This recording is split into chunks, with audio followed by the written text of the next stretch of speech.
Selamat sore Ibu. Sore, oh ini dengan Ibu Afik ya, Iya, yang kemarin betul. sudah janjian sama saya melalui WhatsApp ya? Iya betul Ibu Fira. Saya kemarin janjian Oh, yang iya. di hari Rabu.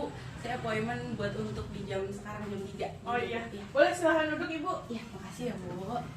Halo, gimana nih tadi perjalanannya? Ya biasa lah Bu, kalau di Jakarta ya Bu Fira hektik gitu lah. Cuman ya udahlah, alhamdulillah udah bisa sampai sini dengan selamat saya Bu, gitu sih Bu. Iya, alhamdulillah. Ya udah kalau gitu diminum dulu deh biar nggak terlalu capek. Silahkan boleh langsung diminum Ibu. Makasih banyak ya Bu. Iya, sama-sama.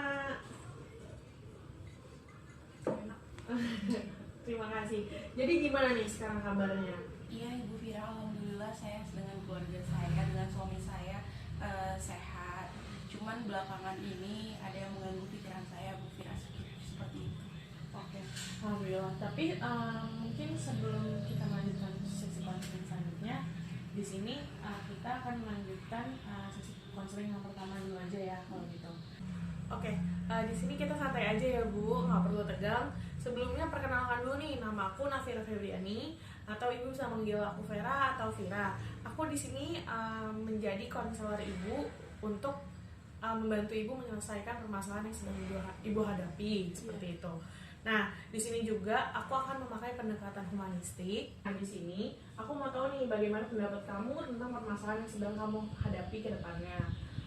Dari sini juga aku yakin kalau kamu tuh bisa ngelewatin segala permasalahan kamu yang sedang kamu hadapi saat ini seperti itu. Nah, karena kamu sebelumnya udah mengkontak aku terlebih dahulu, aku hanya akan menjelaskan sedikit tentang kontrak yang akan kita jalankan di sini, di mana proses konseling ini akan kita lakukan selama 30 menit, dan setelah tahap proses konseling ini selesai, aku akan tetap memantau bagaimana perkembangan kamu selanjutnya. Nah, jika menurut kamu memerlukan proses konseling lanjutan, maka kamu bisa datang ke sini atau mengontak aku dalam kurun waktu 2 minggu ke depan.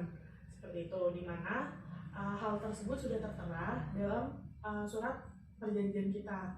Seperti itu. Nah, di sini juga kamu bebas nih dalam mengungkapkan keluh kesah kamu, apa yang sedang kamu rasakan tentang permasalahan hidup kamu yang sedang kamu hadapi, seperti itu.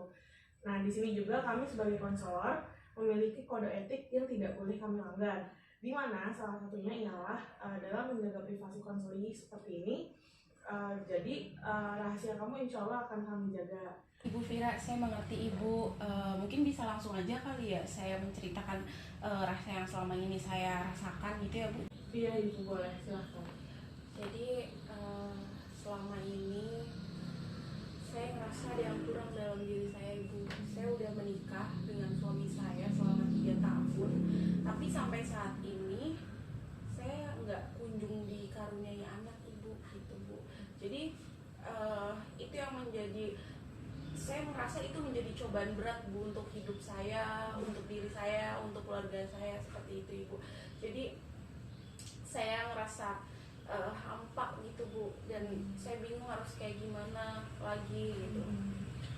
Oke. Jadi Ibu tuh saat ini sudah menikah selama 3 tahun gitu ya Bu?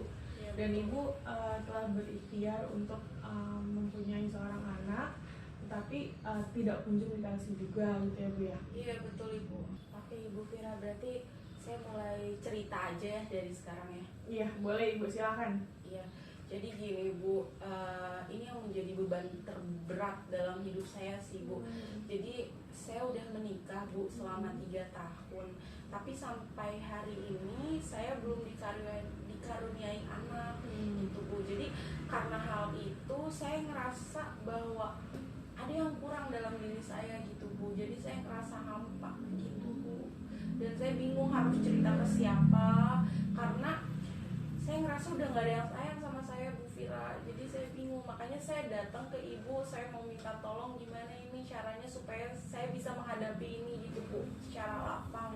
Oh iya, jadi saat ini tuh Ibu telah menikah selama 3 tahun, benar Ibu ya?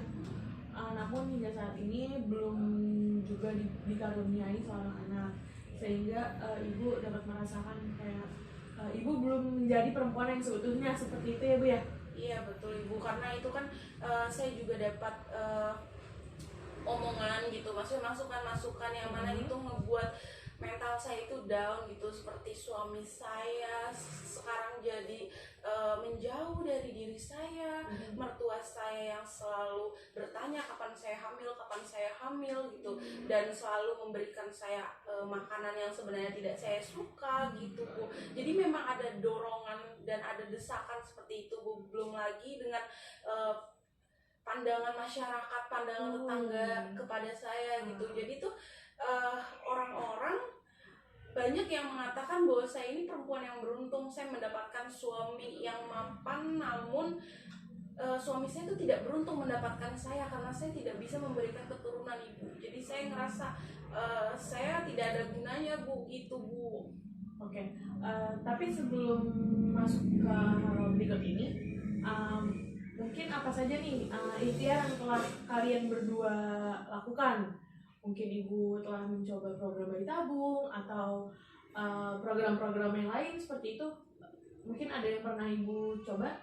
Iya Ibu, kalau untuk bayi tabung iya Ibu, saya pernah coba dengan suami saya. Saya 2 kali coba program bayi tabung, bahkan saya pernah program di Singapura Bu. Cuman balik lagi hasilnya itu masih belum berhasil. Kemudian saya juga sudah ke dokter, saya juga udah ke dokter kandungan. Jadi setiap bulan saya selalu ke dokter kandungan Ibu. Jadi untuk memeriksa kesehatan reproduksi saya juga suami saya gitu Bu. Kemudian saya juga berusaha untuk menjaga pola makan saya, kesehatan saya dengan suami saya gitu sih Bu. Bahkan bulan lalu pun saya sampai umroh dengan suami saya gitu Bu. Gitu. Berarti untuk kesehatan diri kamu, insya Allah sudah terjaga semua gitu ya lah ya? Iya betul Ibu. Nah di sini aku mau izin tanya nih, mungkin kalau dari dalam sudah kamu jaga, tapi apakah hubungan kamu dengan Allah, hubungan kamu dengan manusia, hubungan kamu dengan masyarakat sekitar itu sudah kamu jaga? Kalau untuk itu mungkin karena saya tinggal di lingkungan yang jarang bersosial ya Ibu Vira, jadi karena saya tinggalnya di komplek yang mana mungkin itu terbilang elit ya Bu, jadinya tuh saya memang sulit untuk bersosial Ibu. Bahkan kalau untuk urusan agama pun itu rumah saya memang jauh dari masjid Ibu, seperti itu. Jadi untuk kegiatan-kegiatan agamanya itu memang kurang.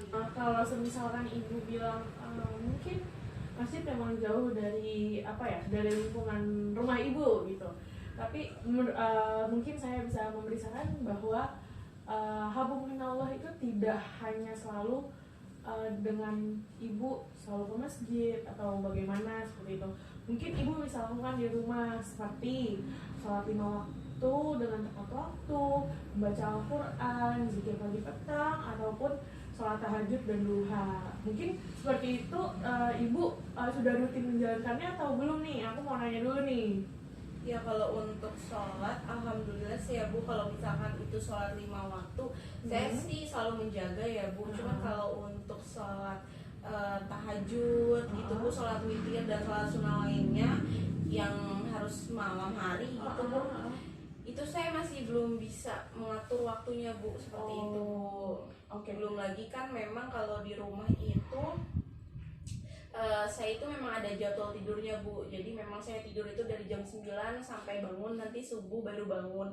Itu pun saya dibangunkan oleh suami saya, seperti itu Bu. Jadi memang saya di rumah itu memang tidak melakukan pekerjaan rumah Ibu, karena memang kan ada pembantu ya Bu di rumah, seperti itu Bu. Oh iya, alhamdulillah ya Bu kalau memang seperti itu. Tapi sebelumnya Ibu pernah berpikir tidak nih kalau Allah itu saat ini sedang menguji Ibu?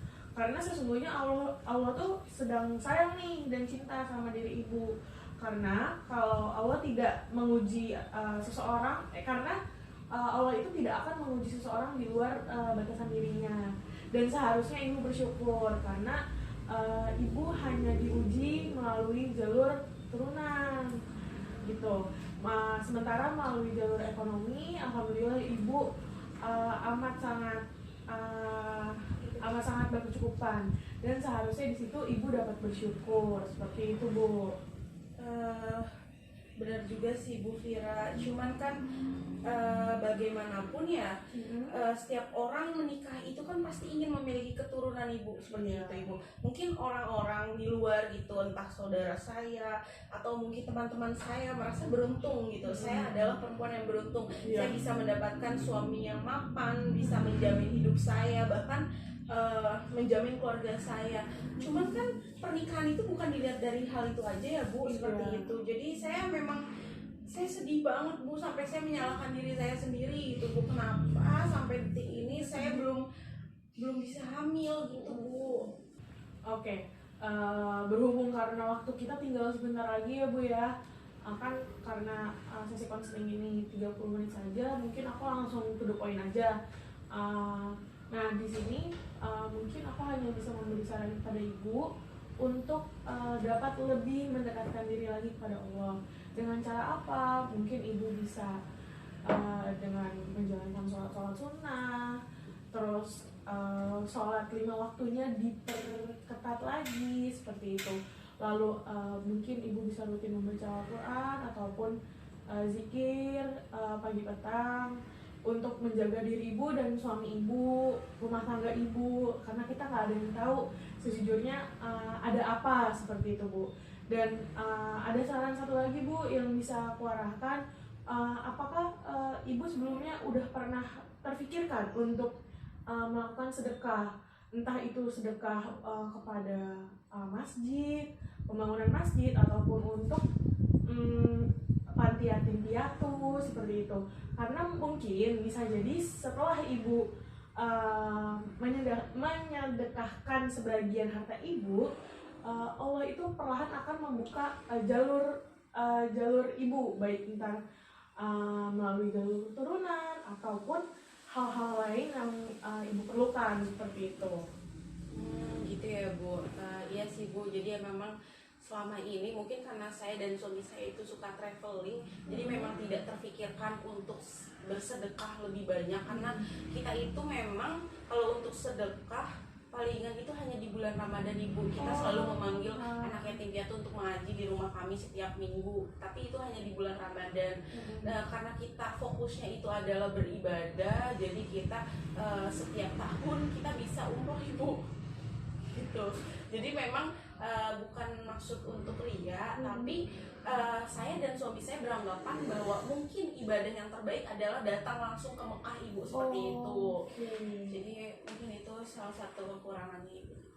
Jadi Ibu berasumsi bahwa amalan yang terbaik itu adalah langsung dengan umroh ataupun haji pada tahun-tahun tertentu, seperti itu ya Bu. Oke, itu kalau dari aku mungkin itu ya Bu ya, kayak Ibu lebih memperbanyak sedekahnya.